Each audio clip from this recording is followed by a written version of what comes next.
everyone. Welcome to Millennium Live. This week, I am joined by Summer Lindman, who is the CEO of Talkable. Thank you so much for being here today, Summer. Of course. Thank you so much for having me. I'm very excited for our conversation. I'm excited to have this conversation with you too. So, before we jump in and I start asking questions, can you just tell us a little bit about yourself and Talkable? Yeah, absolutely. Talkable, most simply put, is a growth marketing solution. We enable e-commerce brands to acquire and retain high-value customers through referral and loyalty marketing programs. So, super simply put, if you're not familiar with referral, it's one of those give-get double-sided offers. So, if you're shopping on Rothy's.com or one of your favorite e-commerce sites, you might see a little widget that's like, give a friend $20, and in return, you also get a reward. And then loyalty is something that we actually launched at the end of 2020. So we're very excited to have that product as a part of our total marketing suite. But that's the best way to think about us is Talkable as referral and a loyalty marketing solution. And a little bit about myself, I've been with Talkable now for 5 years. I've been CEO for the last 2 years. And so super excited to be a part of our growth story. The company has grown kind of significantly over those last 5 years. So it's been a wild ride and very proud of what we've built.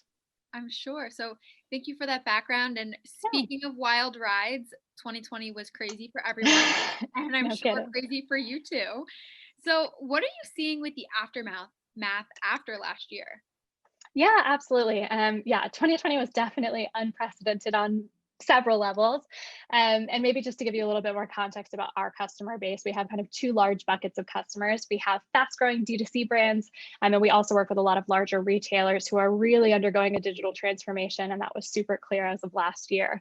But kind of across both of those customer bases, we've seen pretty significant shifts in consumer behavior across the board. And so I think the first one is really a lot of customers are becoming less brand loyal. And I think that makes sense. You know, our lives have changed so dramatically. You might have bought shoes from the same place for 15 years prior, and now you're suddenly not wearing shoes. So that's a big shift for all of us. But they're also taking time to comparison shop. So we're really seeing kind of that second trend, which is the time to buy is expanding. And so even with our referrals, if you get a link from a customer, usually, or sorry, from a friend, you usually would buy within 24 hours. And now you're taking maybe a week or two, sit on the purchase, decide, oh, do I really want to buy this or not? And again, that kind of intuitively makes sense. I think a lot of people have seen a shift in their household spending and even the categories that they're buying in. So they might be taking some more time to really assess the purchase. And that's kind of then the last trend, which is just a lot of discount codes have been used. And we do see across the board that more and more customers are redeeming discount codes and making sure that they're getting the best deal. So straightforward rewards are really popular right now. So it's no longer like a weird tiered structure where you have to spend a certain amount to get a dollar discount. Instead, we're seeing 15%, 20% discounts across the board are really resonating. But that's not to say that everyone's discounting. I mean, I think it's also important to note that we're, of course, wanting to still see brands grow, and we do see that. And so brands that are really doubling down on their message and their value proposition are also really thriving. So we actually saw that with Tom's, one of our longtime customers. And of course, their brand values are very strong. And of course, with 2020 also being an election year, they did a big push to get customers to get out the vote and use their referral program for that. So we've seen that it's not just discount codes heavy, but also those brand values and making sure that those resonate. Right. And, I do have to say, it really makes sense of these buying behaviors changing. I can Yeah. relate to many of them myself. So it makes a lot of sense hearing it from you. I do want to touch upon your most successful brands and what do you think they're doing today to keep up with these changes in buyer behavior? Most of our successful brands are really taking a holistic approach. So they're not just focusing on acquisition like they might have in the past. Now they're also saying, wow, we have a lot of loyal customers. We need to make sure that we're hanging on to them. And so they're splitting their time really pretty equally between acquisition and retention. So for us on the acquisition side with referral, I think our successful customers are really thinking about the entire buyer journey. They're not just focusing on, kind of pop-ups and discount heavy strategies. They're really thinking, okay, how do we make it a seamless user experience? And that also makes sense, right? I mean, we're online shoppers, most of us are. And so as you go to these sites and you're bombarded with pop-up after pop-up, it's just an annoying experience. You're not sure what you're supposed to do. And so really breaking that down and making sure that that is seamless is so vital. And again, it's like we have a lot of customers who are making their first online purchases in this last year. They might have been loyal in-store shoppers and now they're making that switch, and they don't want to be bombarded with all of those pop-ups either. They really want to get to their favorite products and make that purchase as quickly as possible. And so I think we're also then seeing a big shift into personalized offers and making sure that then those offers that they are seeing are really resonating with the customer at that point in their buyer journey. And again, that also makes sense. You're used to going into a store, seeing that sales associate, having them welcome you, know your face if you've purchased from there before. So now we have to replicate that online. So we need to make sure that we are recognizing, wow, this person's been to the site before. Maybe they haven't, but they are a loyal customer. And so how do we speak differently to those audiences? And then I think the last one is probably something around kind of trust through rewards and making sure that the rewards that we're giving to customers are really resonating with them and that they feel like they are being rewarded for their brand loyalty and advocacy for the brand. And so that kind of bridges us into the loyalty side and making sure that you're not just giving kind of discount and monetary rewards to your loyal customers, but you're also really driving that community factor.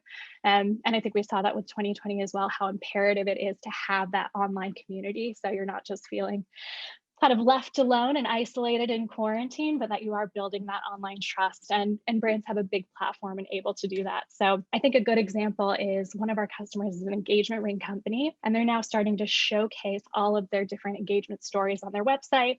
And they're encouraging their, of course, customers to do that, and they get loyalty points for that in return. So that's a really exciting way to build that community, share those stories, and actually get people to engage in a different way than just purchasing. And I would just say the last one, sorry to cut you off, is also Oh, keep going. kind of making sure you're building out these profiles of customers so that you're not just, kind of getting, oh, we have their email address and that's it, or oh, we have their purchase history, but you're really looking at their preferences, when their birthday is, and collecting that information and then using that across the board. And I happen to agree that combining acquisition and retention strategies really is critical, especially as a buyer myself.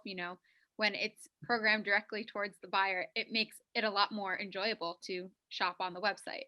But, what are you seeing beyond this, and how will your clients really find additional opportunities in 2021?